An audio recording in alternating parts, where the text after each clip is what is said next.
4 రోజులు కాదు 5 రోజులు అయింది. ఈ కడప పార్లమెంటులో నేను అభ్యర్థిగా ఉన్నాను అని నేను క్యాంపెయిన్ చేయబట్టి కేవలం 4-5 రోజులు అయింది అంతే. ఈ 4-5 రోజులు మేము క్యాంపెయిన్ చేశామో లేదో ఈరోజు వైసీపీ అవినాష్ రెడ్డి ఎంపీగా అభ్యర్థిగా ఉండబోడు అని క్యాండిడేట్ను మారుస్తున్నాము అన్నట్టుగా వార్తలు వస్తున్నాయి. కేవలం 4-5 రోజులు అయింది మేము క్యాంపెయిన్ చేయబట్టి.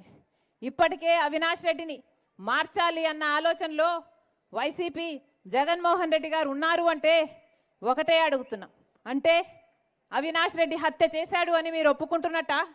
సిబిఐ చెప్తున్నది నిజము అని మీరు ఒప్పుకుంటున్నట్ట? అందుకే అవినాష్ రెడ్డిని అభ్యర్థిగా మారుస్తున్నారా?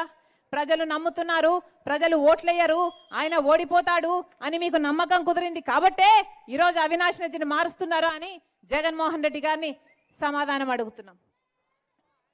క్యాండిడేట్ ఎవరైనా, క్యాండిడేట్ అవినాష్ రెడ్డి అయినా వైసీపీ క్యాండిడేట్ ఇంకా ఎవరైనా కూడా జగన్మోహన్ రెడ్డి గారు సమాధానం చెప్పాలి. ఎందుకని హత్య రాజకీయాలను ప్రోత్సహిస్తున్నారు? జగన్మోహన్ రెడ్డి గారు సమాధానం చెప్పాలి. వివేకానంద రెడ్డి గారు ఏడు గొడ్డలి పోట్లకు బలైపోతే ఎందుకని సాక్షి టీవీలో హార్ట్ అటాక్ గా చిత్రీకరించారో జగన్మోహన్ రెడ్డి గారు సమాధానం చెప్పాలి.